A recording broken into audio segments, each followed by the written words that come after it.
समझ नहीं आ रहा अपने सैलरी इंक्रीमेंट का क्या करूं। बेटा इतना क्या सोच रहा है? अपने म्यूचुअल फंड्स के एसआईपी का टॉप अप करा ले। This is the right time. क्या समझ में नहीं आया? बेटा इतना क्या सोच रहा है? अपने म्यूचुअल फंड्स का एसआईपी टॉप अप करा ले। This is the right time. अब समझा।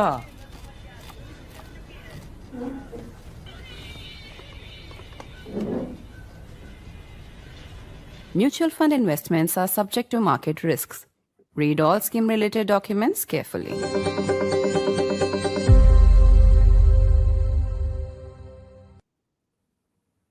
As we draw to the close of 2025, has the Air India 171 crash become the forgotten tragedy of this year? Well, not if a few good men and women have their way. The Supreme Court is already hearing two different petitions, including one by Commander Sumit Sabharwal's aging father and another by the head of the Safety Matters Foundation, demanding a new independent judicial court-monitored probe into what caused the crash. In the meantime, senior pilots and aviation experts have now looked at what they're calling the final 12 seconds of the ill-fated flight. On the program today, in a Mojo exclusive, we'll be joined by two experts, including by a top pilot, who will take us through what they believe happened in the final 12 seconds before the aircraft went down. I'm Barkha. You're with the Mojo story. On the program today, we're still looking for answers as to why Air India 171 crashed seconds after takeoff from Ahmedabad as it was headed towards London. The interim probe panel report has been widely criticized for resorting to innuendo and half-released information, including an absence of timestamps for some critical references, including exactly when the rat of the plane deployed. Now, we have two different petitions before the Supreme Court, including one filed by the 91-year-old father of Captain Sumit Sabharwal. Captain Sumit Sabharwal's father spoke to me. You can see that in those images, breaking down through tears, talking about the final words of Captain Sumit Sabharwal as or right before he took off. Words that should be critical testimony in any investigation because they certainly run counter to the suicide theory that has been promoted in certain quarters. A suicide theory that Captain Sabharwal's father said hurt him like hell. A theory he then decided to take on in court. In the meantime, we have different theories being looked at as to what may have caused the crash. The pilot community is appalled that in the absence of any concrete evidence, the fact that the plane could have had an electrical fault was not even looked at. And instead, there was lazy armchair criticism of the pilots without any substantiated evidence, at least not so far. Now we have experts looking at what they're calling the final 12 seconds of the ill-fated flight. I want to welcome our two guests on the program today as we take you inside the last 12 seconds of this tragedy. Captain Amit Singh is with us. He's, of course, been a senior pilot. He's today the founder of the Safety Matters Foundation, and he's one of those who has actually filed a petition before the Supreme Court. These petitions will hopefully get their next hearing, Amit, in January. But it's important to remind our audience that the Supreme Court has already said that the entire country is inclined to not blame the pilot in the way that sections of the Western media have done. And I also want to welcome to the program Rachel Chitra. She's an independent journalist. She has been writing and reporting relentlessly for the last few months since the Air India 171 crash took place. A really classical, old-fashioned beat reporter committing herself to pursuing the truth of this tragedy. So thank you both for joining us. Captain Amit Singh, I'm going to start with you. You have given us access to a report that you have prepared. And this is very important because one of your petitions is before the Supreme Court, where you actually talk about what you believe were the final 12 seconds. And in effect, what you're actually saying is that the plane was speaking. Now, I'm using, of course, layperson's language. When I say that there was a last message or a last set of messages from the plane, I don't actually mean it literally. We're talking about the ACAR system. We're talking about the kind of signals that were coming from the plane that could have or would have given some indication of what was going on with the aircraft. And as we look at what you have called the final 12 seconds, I want you to very slowly and, if possible, very simply take our audience through what you're trying to say here. So here, the whole narrative about the pilots controlling the fuel control switches or operating the fuel control switches has been blown to smithers, basically because of technical evidence which has been produced. Now, this tech evidence is in the form of, we call it ACARS messages, digital messages passed by the aircraft to the ground station and back from the ground station to the aircraft. The new evidence which has come forth basically tells us the final 12 seconds. 1 second before the aircraft got airborne at 38, there was a message which went from the aircraft to the ground station that there is a fault in the aircraft. That is an automated message which goes, and there is no human intervention in that. Neither is the pilot aware, nor is any other person in the aircraft aware. So that goes to the Air India Operations Center. If it is a serious fault, it goes to the Boeing Center, which is in US, and they are monitoring all fault messages serious enough to be responded immediately. So at 39, the aircraft gets airborne. So 1 second later, the ground station in US basically responds that they have received a message from the aircraft and they need more information. So they query the aircraft basically. But after that, the aircraft stops responding. And what the ground station gets a feedback is no acknowledgement from the aircraft, which means that there is an electrical problem in the aircraft and the communication system has gone down. Now, a couple of seconds later, again, the messages go back and forth, no acknowledgement. And finally, the operations center in Air India, based in Delhi, does a manual intervention. So they send a manual message, Captain, confirm all operations normal. So that is a manual message to confirm that the aircraft is receiving messages. And that also goes unanswered. So this trail of messages kind of proves that just after getting airborne and before what we call the fuel control switches were operated, well before there was a serious cascading electrical malfunction, which in all probability was the root cause of the accident. So, first, before we understand what this cascading malfunction may have been, Amit, I want to understand what, in very simple terms, and forgive me if this seems somewhat less than intelligent to you, because I want to understand this for people who are not aviation geeks. When you say a message, we are not talking about words, we are not talking about text, we are talking about signals. Could you just explain that a little bit more to people who don't understand it? So there are certain signals. The aircraft is completely computerized, digitized, and it is automated to send certain faults to the ground station so that they understand what's happening inside the tech part of the aircraft. So these are digital signals which go through various communication channels like the satellites or the direct VHF, what we call very high frequency channels. So those are used to basically tell the health of the aircraft. So at all times, the engines and other operational parts are monitored. The health of the aircraft is monitored by both Air India and critical systems by Boeing. So these messages go back and forth. And these are there is a automated, and these are automated. The aircraft is like a big computer in the sky, and the aircraft is designed to send automated signals, which is the language in which the aircraft is communicating both to Boeing and Air India in this case. Yes. So these are coded messages, short form, in 3 letters or 4 letters, which are sent to Air India and Boeing, and they have their own repository from which they decode these messages. So we have, like in the visuals, we have shown MAS and ENG. So these are basically certain messages which can be decoded only by Boeing, certain can be decoded by both Air India and Boeing. So these are short forms of certain faults or certain events which are happening on the aircraft.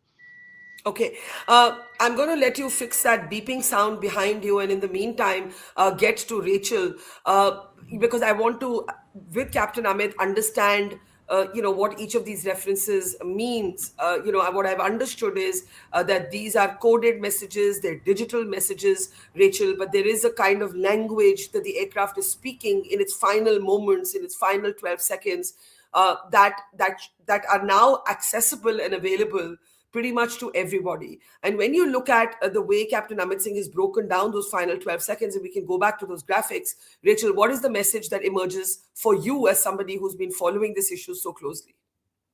So the thing is, to first understand these 12 seconds, I think we need to go to what happened 15 minutes before takeoff. And 15 minutes before takeoff, this plane had no-go faults. And the thing is, even one no-go fault, if the plane had, it should stop. Like, it cannot fly. Like, under regulations, it is not permitted to fly because these are serious faults. And this plane did not have one, but had 6 no-go faults. So the first no-go fault is the bus power control units. So they are like the traffic police for like the power supply. Like, they control the highways, because many people think the AI 171, they think of the engines as just providing propulsion, like thrust, like it's moving forward, but the engines also serve another purpose on this plane, which is providing electricity for the plane. And so the left engine and the right engine, they have these 2 power lines, which is L1 L2 and R1 R2, and these are being controlled by the bus power control units. So even if one of these BPCUs, and remember, like Amit told, like they would send it in codes.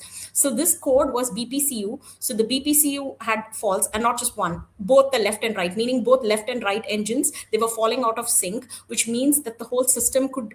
And how can we tell that? And how can we tell that from the ACAR's messages that the 2 engines were not in sync, Rachel? The 2 power control units had failed. And these power control units that are responsible for power stability on the plane are part of the core network. So this goes back to when June 9th, which is 3 days before the crash, when Air India, in good faith probably, marked the core network failure, and this is present in the AIB report. They say this core network is a medium risk failure. And this is something very similar to the Lion Air tragedy, because in the Lion Air tragedy, this MCAS system, they did not inform pilots. Like the MCAS, the software that resulted in the crash. So they did not inform pilots. They did not inform anyone as to how this software works. So similarly, the operations note that Boeing has sent, and this is through internal Boeing documents, the Boeing, what it informed Air India was that only small minor functions like flight deck printer, video surveillance, all these things will be rendered inoperative. It did not tell Air India that this is the system, the core network is the one that's talking to FedEx, which is the engine computer. And why it's very serious is FedEx is the one that can command fuel cutoff. Okay, I'm going to try and request Captain Amit to break this down into even simpler language. I know both of you have been living and breathing this issue for the last many, many weeks. But Captain Amit Singh, I'm going to take you back to your own report, which is on the screen. What you call the final 12 seconds. Can I go back to the first slide? Could you take me to the first slide of this report? I want to go to the first slide. You call it the plane's automated cry for help. Let's look at each slide individually. What do you mean the plane's automated cry for help? What does this mean? So the plane is sending out a signal or a message to the ground station that there is a fault. So the fault at critical stages only goes when there is something cascading into a bigger problem. So normally there are smaller faults, but then if there is a big fault, there is an immediate transmission of the message. So that is the message which went across 1 second before the aircraft got airborne at 3.8. That is the MAS. That is the cry for help, that there is a fault in the aircraft and we need help. What is MAS? I'm going to ask very basic questions because we have to explain this. What is MAS? MAS is basically a coded word, so that that there is a need for assistance in simple language. So assistance is required. here's my question. Is this interpretative? Like, could someone look at the coded messages coming from the aircraft and interpret them differently from what you have? You have looked at this signals from the ACARs and said it was a cry for help. Could somebody else look at this data and say, no, it doesn't mean that? How do you interpret these coded messages? So there are certain coded messages which are open, but there are certain messages which are only privileged information of Boeing. So we have a list of messages of faults which appeared after pushback, just when the engines were starting. So those were related to electrical and the electronic flight bag, certain with the hydraulic systems and the flight controls.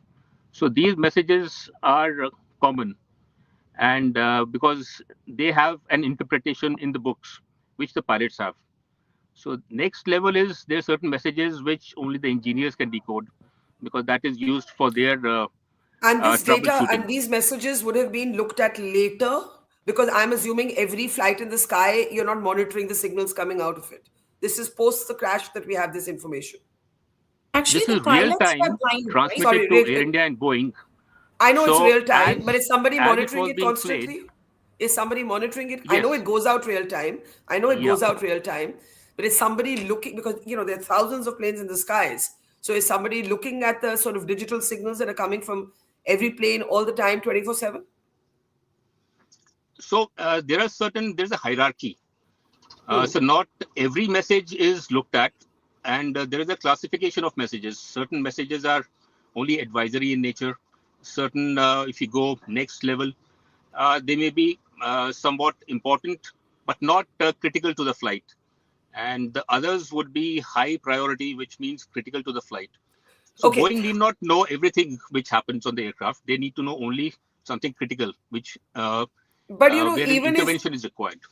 okay, before I have more questions, but let's stay on this slide. I think Rachel wanted to come in with a thought, and then I'll come back to you for your next slide. Rachel, go ahead.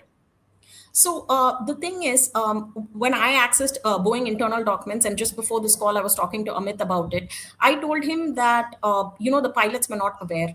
The cockpit was blind because what happened is there is something called the flight deck printer, and that got MEL'd, which is like marked as a medium risk on June 9, 3 days before the crash. So that's like your backup to your electronic flight bags, and then.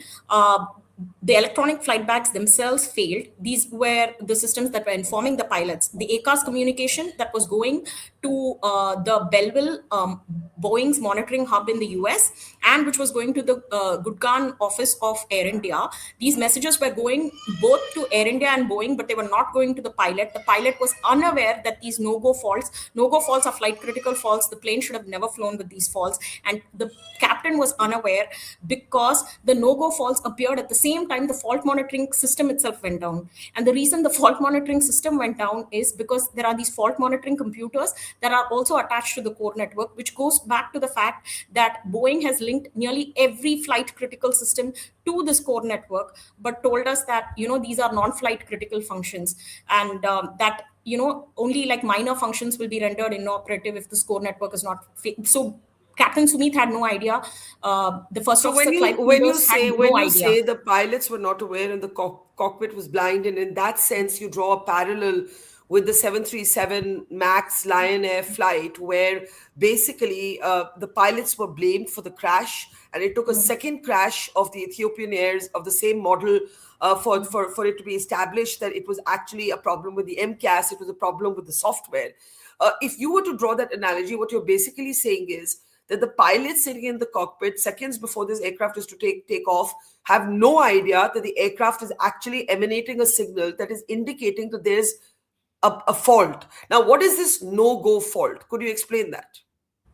So as per regulations, planes are not supposed to fly if they have any one of these faults. So the power control unit I talked about, the BPCU, if even one BPCU faults, they're not supposed to fly. So, and the flight control computers are very critical. So even if one flight control module faults, they're not supposed to fly with it. So the fact is, in this plane, both power controllers failed, left and right, and all three flight control modules failed. So if you see, there have been maintenance logs which show that the previous flight had a stabilizer trim issue, and AIB report only mentions that there is a sensor problem with the stabilizer. It did not mention that the entire stabilizer motor, trim, and sensors and the wiring, everything let's go had slowly. Okay, Rachel, let's go slowly, step by step. Basically, Captain Amit, can you hear me at least? Can you hear me at least? Yeah. You can hear me. So let's go to your next slide. You started by saying that in the final 12 seconds, there's a cry for help. Go to the next slide, please. It's an automated MAS. Can I go to the next slide? I need to read the next slide. You need to go back. An automated MAS alert reported a serious system fault needing maintenance. Now, this is something the plane is doing automatically according to you. The pilots have no idea. The cockpit has no idea. I'm assuming it all happens so quickly that the airline and the manufacturer have no idea either, because they're not necessarily looking at these signals. Am I right in assuming that? No, they had 15 minutes time. They had 15 minutes time. So then I don't understand why the cockpit would not know. So I want Amit to explain this. If there was a 15-minute window, as Rachel is arguing, Captain Amit, then what happens in these 15 minutes? Because I assume that we're talking about the final 12 seconds where this data is coming, which means the plane is already mid-air. Yeah, so how these faults occur is individually these faults are low safety events, which means individually they do not affect. But there were, like Rachel said, a couple of faults for which the aircraft should not have departed. But there was a trigger. The trigger started the cascade of electrical events which brought the aircraft down. And the confirmation is the ACARS messages stopped going to the Boeing and Air India Operations Center. So that is the confirmation. Okay, I'm confused. I'm confused. These final 12 seconds are they're the final 12 seconds before the aircraft goes down. Am I correct, Captain Amit? Yes, correct. At which point if the ACAR stops relaying information and it goes silent in the end, and therefore the plane has, I guess, crashed at that point, or something else has gone wrong, what are these 15 minutes that Rachel says did provide a window? Basically, what I'm understanding, and again, I'm going to use very simple language. I'm not a technical person. I'm going to say it as I understand it. What I'm hearing you say is individually, some of these problems by themselves are not considered a high risk factor. So they would not have been looked at as grounds enough for the plane not to take off. But something happened that created either a domino or a snowballing effect, what you called a cascading technical failure. And you are saying that the signals that emanated from the plane in its last few seconds, its final 12 seconds, show you the extent of that system failure. Now, I want to understand how and when this became something that is known, and would it be known to the preliminary investigation panel that wrote a report but did not make any reference to this particular data? So all this data would have been available to the investigation bureau. The preliminary report should have contained all these faults, since they started when the aircraft pushed back with an intention for taxiing out for takeoff. So these are recorded messages which were shared with everybody, Air India and Boeing. So these certainly would have been recorded and kept in the repository for investigation. Are you surprised that there was no reference to them in the preliminary investigation report? I am surprised that even before the report came, the Air India, the Tata's chairman, Mr. Chandrasekhar, gave a clean chit that there was no fault with the aircraft. Because I don't know how he was so confident in saying that, but certainly there was evidence, and there is certain evidence. These last few messages which did not go and no acknowledgement is a confirmation that there was a big technical electrical event which happened on the aircraft. Well, to be fair, the preliminary investigation report, which all of us have picked different kinds of holes in, one of my problems with it is that it doesn't make a 50-50 scenario even. It doesn't even start with the assumption that this could be a pilot fault and this could be an aircraft fault. It straight away actually says there was no problem with the aircraft, right? And you're saying it would have had access to this very data. Before I understand why, therefore, they would have read it differently. There's another... Say, Amit.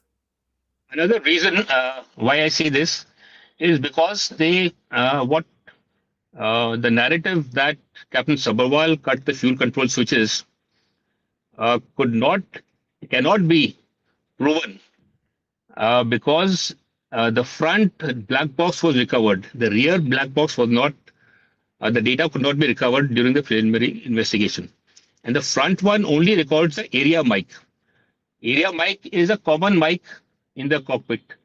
It does not differentiate between the captain and the first officer or co-pilot. So you cannot say, unless you have done a voice analysis, whose voice is it? So how could the narrative be built that Captain Sabharwal did it? The rear... Hang on. What about the cockpit voice recorder? Yeah, that's what I'm saying. The front cockpit voice recorder records only the area mic. It does not record individual channels. So how can they differentiate between the captain and the co-pilot? It only records the area mic as a general mic, like you keep a mic and 4 people are speaking. So it records all the voices, but you cannot differentiate who's speaking. Whereas the rear one can differentiate whether the captain is speaking or the co-pilot is speaking. But the rear one was, the data was not recovered from that. So that's why I'm saying the narrative which is being built that Captain Sabharwal did it is totally baseless. I also want to play out a very short clip of my interview with Captain Sabharwal's father because I think it's two things are pertinent to the investigation, but I'll do that in a moment. Rachel, I want you to explain your 15-minute window because I didn't understand that clearly. Captain Amit Singh, I hope you can hear Rachel. Can you hear her? Hi. Yeah. Okay, I'll try to speak more loudly then if I've not been loud enough. So the reason I am going back to what happened 15 minutes before takeoff is because one of the things that failed was the flight control modules, which is like the flight control computers. They are like the arm of the flight control computers. Why this is very important is in 2016 itself, the FAA warned that these flight control modules can reboot in air. And now this comes to, if they reboot in air, then the logic that they are, logic would be on ground. And if the default logic goes to on ground, then engine computer, which is FedEx, will meet certain conditions under which it can command fuel cutoff. So this is why it is very important we go to that 15 minutes before takeoff, and the AIB should have published this, that the flight control modules were reporting errors because they are responsible for FedEx logic. FedEx takes it, so this is like command flow. FedEx needs the... So Captain Amit, I want you to explain this a little more if you can. Do you agree firstly with Rachel's assessment that there was a 15-minute window before takeoff and who would have known about it? Or do you feel, as you were explaining, that some individual errors would have not been regarded as high risk? Yeah, so everything depends on evidence. What evidence do we have on the table? So the evidence, what we have is that there were certain faults and which could have been what we call go or no go. So that needs to be determined. The flight control module, there was a fault in the previous flight and in this flight as well. So it was a continuation. So what effect does that flight control module have when it combines with the BPCO or the electrical faults and the hydraulic faults? So all 3 systems, when they combine and there's a trigger action, so what effect does it have on the safety or the continuation of the flight? That is what Rachel is trying to explain in technical terms. So it is very complicated. Actually, it is not a simple system or event to explain to a common man. Even to a specialist, it will be very difficult to explain. But it is not unexplainable. So while I all want to these play out. criticalities have been clearly not included in the AIB report, at least the AIB report should have noted that there were certain pre-existing faults and faults which happened during the time the aircraft was taxiing in and during takeoff. whereas they have given a clean chit, no technical recommendations.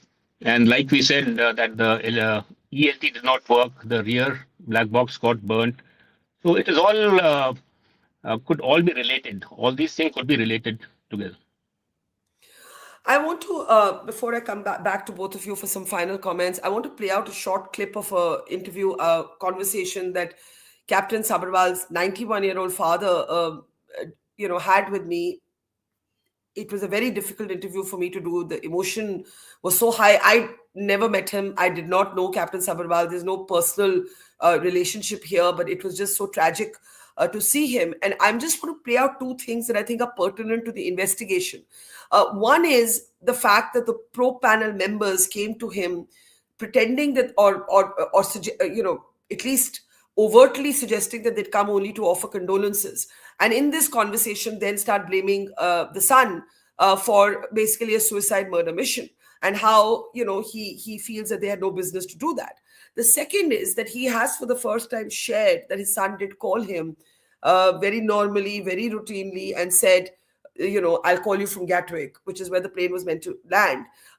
Basically suggesting that there was nothing out of the ordinary when it came to Captain Sumit's mental state, at least nothing that the father could see, nothing that anybody else could see. And this becomes relevant because of the sort of whispers about the suicide murder mission. I just want to play out this clip and then I'll come right back to all of you. Take a look. Two people came to condole. From the probe panel. They Yes. said that we are the investigators. Yes. But while talking and all that, this we are sharing and we are doing this thing and all that.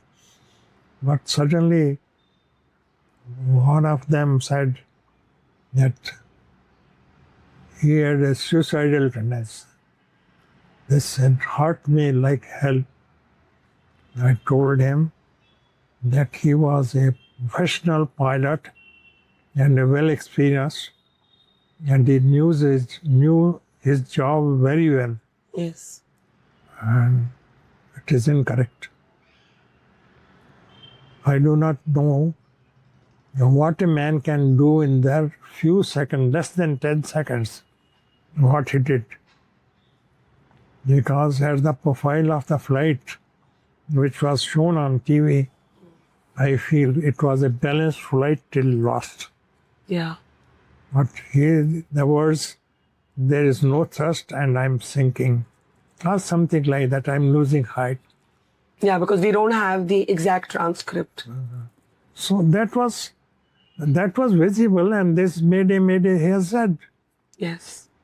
And nobody gave them, actually they should give the CVR report, cockpit voice recorder report. Then flight data recorders are there. Everything can come perfectly well. Yeah. Why they are hiding? The thing is, why they are hiding it? He was always, before the taking off from Ahmedabad, he told me, normally whenever he was on flight, he'll talk to me for about 2 hours, every 2 hours or 3 hours, just to see that I'm okay, because he was worried that I should be okay. One day he said, Papa, I'm going for the flight and I'll call you from Gatwick. Yeah. Very happily and good. That day? That day, I said, all the best, beta. Take care of your flight. But that's not the last words with me. His last words were?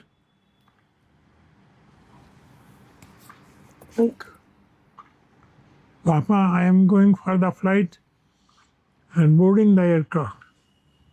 I'll call you from Gatwick.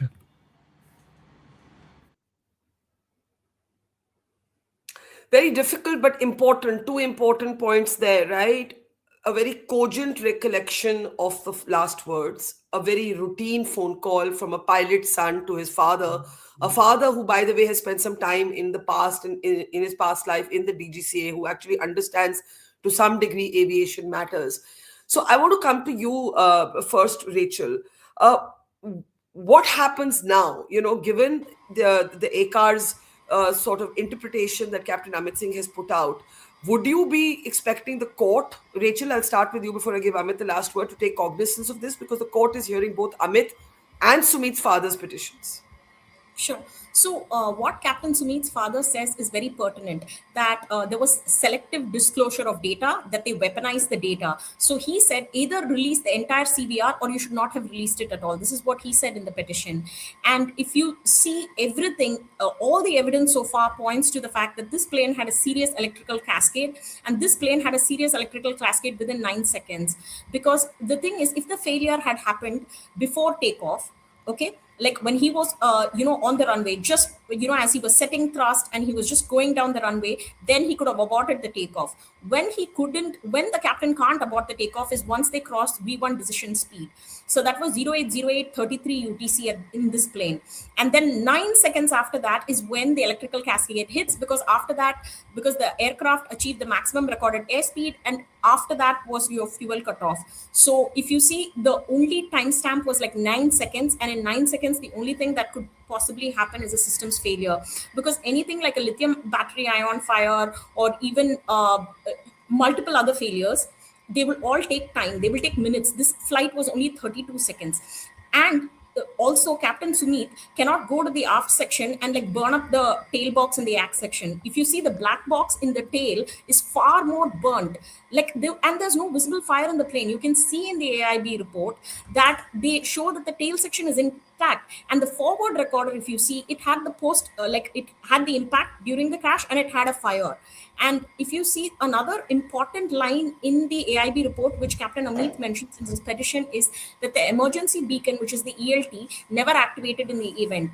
AIB says so. And if you see, they all share proximity. They are very close together in the tail section of this plane. So all the evidence so far, what the AIB has said and what it has not disclosed, because again, they centered the conversation around the black boxes when actually they can release this ACARS code. This ACARS code, Sita, which is Air India subcontractor, supplies this code to both Boeing and Air India, and it is available from the satellite provider Inmarsat. So these technical failures, these failures are huge, very serious flight critical failures, because I've spoken to multiple engineers and some of them off record from Air India, and Air India's engineers say this is very scary, that this plane, how did it have 6 no-go faults? How was it allowed to fly? Because this plane should have never flown. And the reason the pilots and the maintenance didn't know was because the fault monitoring computer also went down at the same time these planes. So it's a serious electrical failure. And every evidence points to the fact that it was not Captain Amit, and it was the system FedEx. It is a FedEx commanded fuel cutoff. Okay. I want to give Captain Amit Singh the last word. We have seen before with the 787, for example, the Osaka incident, where actually an uncommanded action takes place. Once again, the FedEx appears to have a mind of its own. At least the FedEx has done something that the pilots have not directed or steered. And thankfully, the All Nippon Airways incident ends with no fatalities or injuries or casualties of any kind. Here we are a few years later. This ACARS data, what are we going to do with this now? What do you, as a petitioner in the Supreme Court, intend to do with it? Question 1. Question 2, since it hasn't emerged in the preliminary investigation report, I'm sure it has to be, now looked at. Even if it's disputed or disagreed with, it has to be looked at, discussed. Question 3, if there is only an area mic, what does that do to the demand for the cockpit voice recorder or the exact transcript? If you're saying that you can't necessarily know who was saying what. So I want to know where you intend to take this from here. And finally, Rachel has mentioned 6 no-go faults. This 6 no-go faults, is this something you're able to read from the ACARS signals? So there are these ACARS messages with timestamps available. So AIB cannot refute that these events did not happen. And as far as the petition goes, I have in my petition filed the same ACARS report that there were pre-existing faults in the aircraft before the aircraft got airborne. And we are awaiting a reply from the government. The government was given 4 weeks to reply. 4 weeks have elapsed. And we still haven't received a reply. Now, since the next hearing is only on 28th of January, we expect them to file a day before. which is the normal practice. And the 6 no-go faults, do you agree with Rachel's point about the 6 no-go faults? And is that something both of you are reading from this ACARS data? The 6 no-go faults is something which is debatable, but there was certainly 6 faults. And how do you look at those faults from the engineering perspective, from the pilot's perspective, are totally different. From the pilot's perspective, if I see a fault in front of me on the ICAS displayed, I will take necessary action. But like she's saying, there's a fault monitoring computer which monitors all the faults. If that itself is faulty, the pilot will not see any faults. So it is a bit complicated. Can I simplify? Yes, it's complicated, and without taking anything away from the complexity, I want to just explain what you just said. Basically, you're saying when a plane is cleared or approved for takeoff by engineering or maintenance in any airline, what is a fault and what is a no-go fault is the point here. Rachel is calling it a 6 no-go faults. You are saying there were 6 faults, but somebody may have seen them in isolation, not seen them as no-go faults, and therefore approved the plane. Or they may have seen 1 or 2 of the 6 faults and the other may have followed, which is why you're calling it a cascading effect. So seeing 1 fault or 2 faults, which they may not think impacts the safety of the plane, and hence it is cleared to fly. Am I saying this correctly, Captain Singh? Yeah, in a way. So there are faults in isolation, but as the aircraft progresses in flight, these faults begin to increase. Like from an individual fault, it becomes a systemic fault. So one whole system gets affected rather than a portion of the system. So that is the complexity is increasing. And then there's a trigger which causes this cascade. So certainly there are faults in the aircraft. And when we look back in hindsight, or when we look at the final report when it comes, then we can say, oh, this should have been done, or that should have been done, or we could have done it differently.